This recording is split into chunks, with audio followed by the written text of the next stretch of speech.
Zelf klachten googelen voordat je naar de dokter gaat. Daar hoef je je niet voor te schamen. Sterker nog, huisartsen zijn er vaak wel blij mee. En dat scheelt bij ons gewoon telefoontjes. En dat scheelt ook gewoon plekken op spreekuur die wij dan weer kunnen gebruiken voor andere mensen.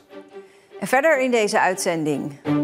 Is alles gedaan om spoorafsluiting te voorkomen? En bedrijf leent schild aan politie.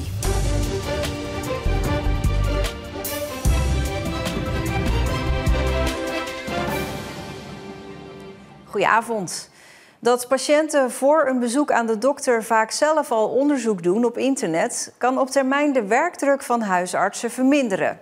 Dat denkt huisartsencoöperatie Nucleus. Als je op de goede website zoekt, vind je meestal al alles wat je moet weten. En dat scheelt telefoontjes en afspraken bij het spreekuur. Guus Jaspar werkt al ruim 30 jaar als huisarts. Vroeger was de dokter een autoriteit die meteen geloofd werd.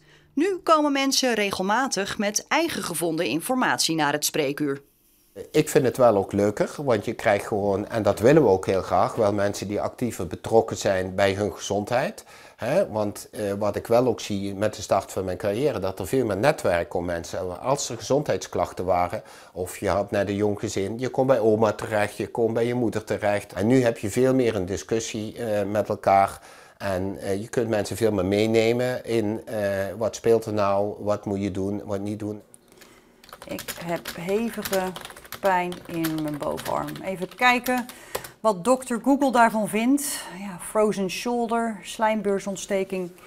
Ja, van die hevige pijn in mijn arm tot het opzoeken wanneer ik met mijn zieke kind langs de huisarts moet. Ik google in ieder geval wat af als het om klachten gaat. En daarin ben ik zeker niet de enige. Ik gebruik af en toe wel eens Google, ja.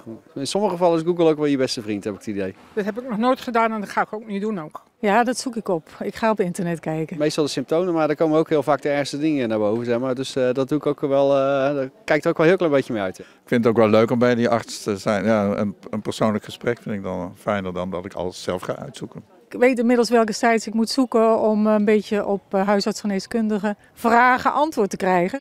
En dat is precies het advies dat de dokter voorschrijft. Google er niet lukraak op los, maar bezoek vooral betrouwbare sites, zoals thuisarts.nl. Daar staat gewoon heel begrijpelijk heel veel klachten uitgelegd. En die klachten worden ook samen met de medisch specialisten gemaakt. Het is al lang meer dan alleen maar huisartsenzorg.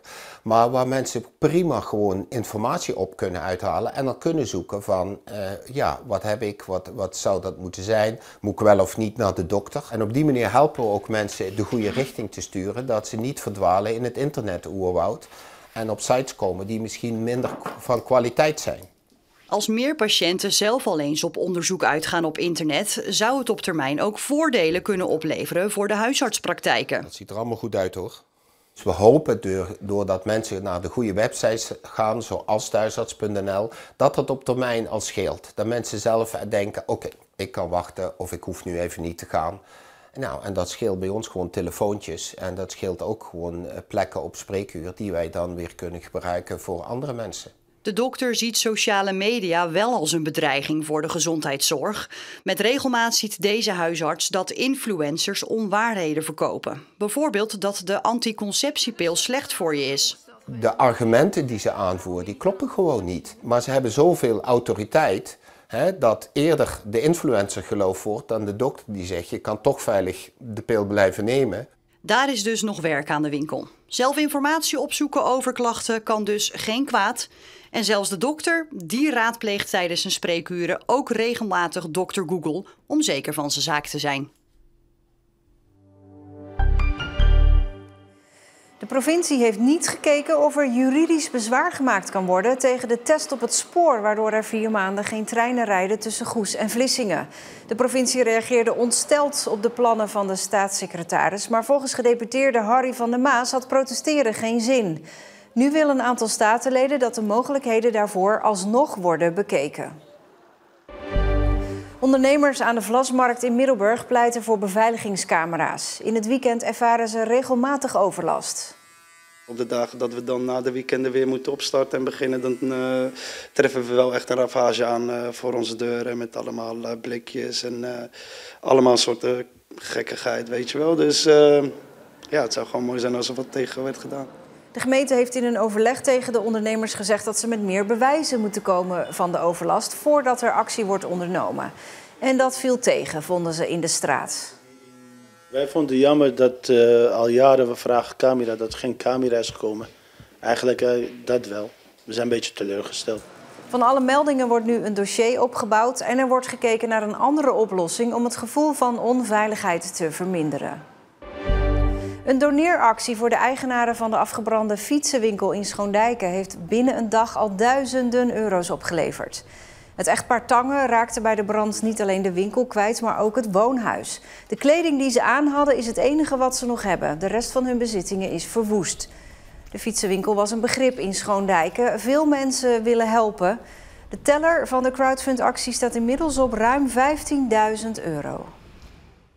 De broers Mitchell en Jeremy de Nooijer van Goes worden veel minder zwaar gestraft voor hun rode kaarten dan eerst.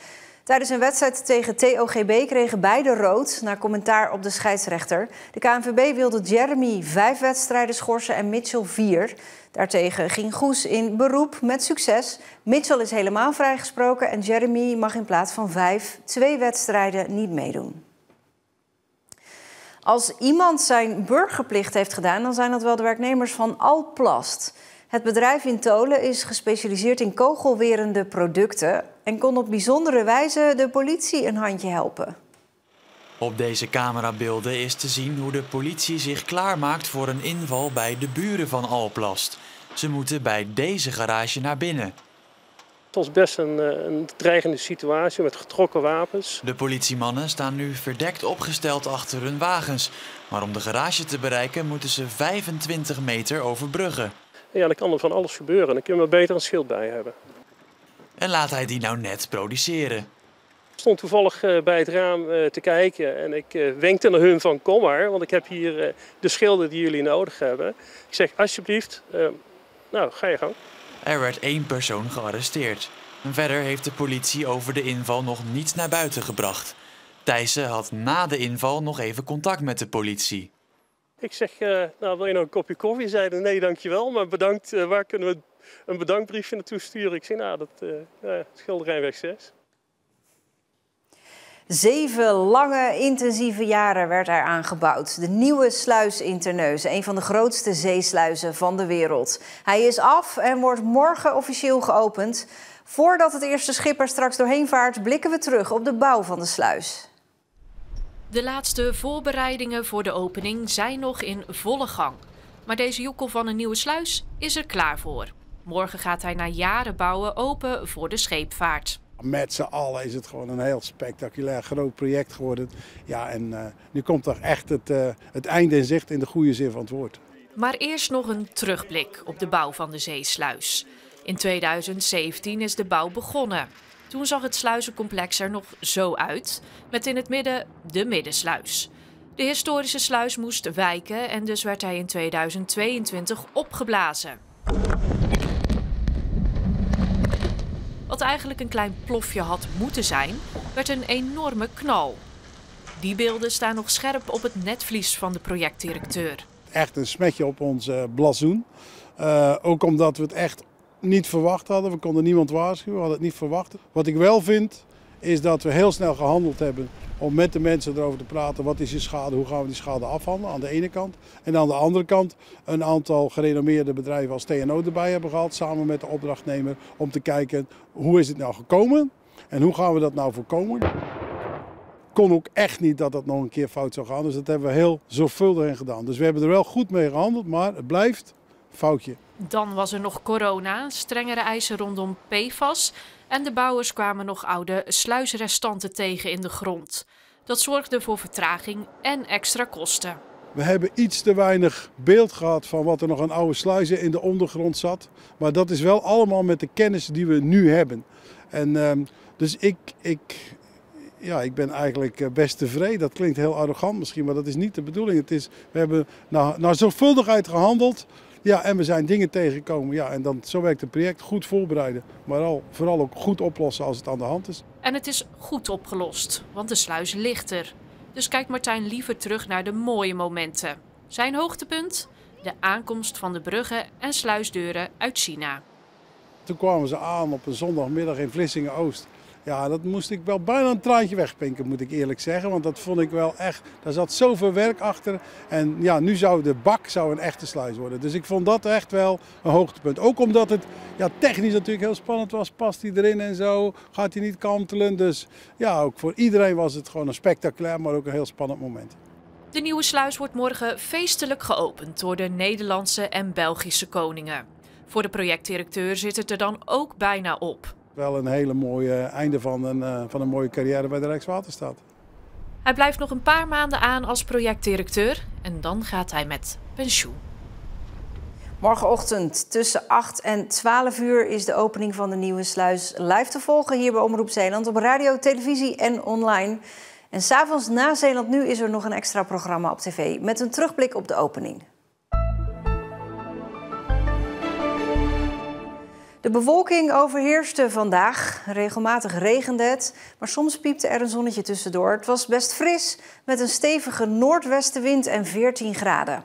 Morgen wordt weer een frisse dag. In de ochtend nog kans op regen. Vanaf de middag wordt het droger en er komt er ook meer zon bij.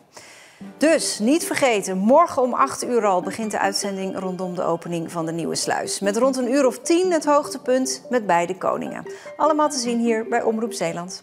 Een fijne avond en heel graag tot morgen.